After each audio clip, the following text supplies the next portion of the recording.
கிராமங்களில் சொத்து வரியை உயர்த்தியுள்ள தமிழக அரசிற்கு இபிஎஸ் கண்டனம் தெரிவித்திருக்கிறார். கிராமங்களில் சொத்து வரியை உயர்த்தியுள்ள தமிழக அரசுக்கு இபிஎஸ் கண்டனம் தெரிவித்திருக்கிறார். அது குறித்த ஒரு அண்மை செய்தியை தற்போது பார்த்து வருகிறோம்.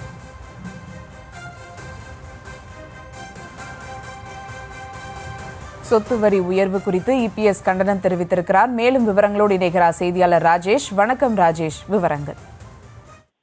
வணக்கம். அதிமுக பொதுச் செயலாளர் எடப்பாடி பழனிசாமி கண்டன அறிக்கை ஒன்றை வெளியிட்டிருக்கிறார். அதில் கிராமங்களில் உள்ள ஓலை குடிசைகள், ஓடு மற்றும் ஹாஸ்பிட்டால்ஸ் ஷீட்டு வீடுகள் உள்ளிட்ட அனைத்து வீடுகளுக்கும் பல மடங்கு சொத்து வரியை உயர்த்தியுள்ள ஸ்டாலின் மாடல் அரசுக்கு கண்டனம் என்று அதிமுக பொதுச் செயலாளர் குறிப்பிட்டிருக்கிறார்.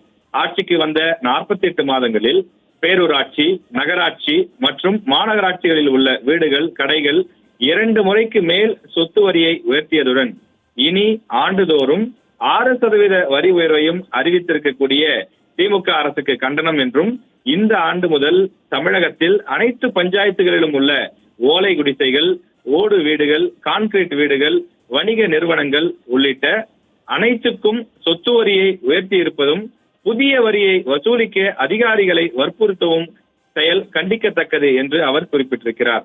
தொடர்ந்து இந்த ஆட்சி, திமுக ஆட்சி அமைந்ததிலிருந்து தமிழகத்தில் பெண்களுக்கு எதிரான குற்றங்கள், சட்டம் ஒழுங்கு பிரச்சனைகள், போதைப் பொருள் நடமாட்டம், மணல் கொள்ளை, டாஸ்மாக் கொள்ளை என்று அனைத்து துறைகளிலும் கமிஷன், கரப்ஷன், கலெக்ஷன் என்று அதிகரித்து வருகிறது ஊழல் என்றும் அவர் குறிப்பிட்டிருக்கிறார். ஏற்கனவே மக்கள் பல்வேறு விலைவாசி உயர்வின் காரணமாக இன்னல்களை அனுபவித்து வரக்கூடிய நிலையில் இந்த வரி உயர்வு என்பது மக்களுக்கு மேலும் சுமையை உயர்த்தும் என்றும் எடப்பாடி பழனிசாமி குறிப்பிட்டிருக்கிறார். கடந்த 2024-25 ஆண்டு முதல் தமிழகத்தின் அனைத்து ஊராட்சிகளிலும் உள்ள புதிய வரி விதிப்பு ஆன்லைன் சேவையை திமுக அரசு முடக்கி வைத்துள்ளதால் புதிதாக வீடு கட்டிய மக்கள் வரி நிர்ணயத்திற்கு விண்ணப்பிக்க முடியாமலும் தவிக்கின்றனர் என்று அவர் சுட்டிக்காட்டியிருக்கிறார். எனவே இப்படிப்பட்ட சூழ்நிலையில் இந்த வீட்டு வரியை திரும்ப பெற வேண்டும் என திமுக அரசை வலியுறுத்தி கேட்டுக் கொள்வதாக எடப்பாடி பழனிசாமி தெரிவித்திருக்கிறார். விவரங்களுக்கு நன்றி ராஜேஷ்.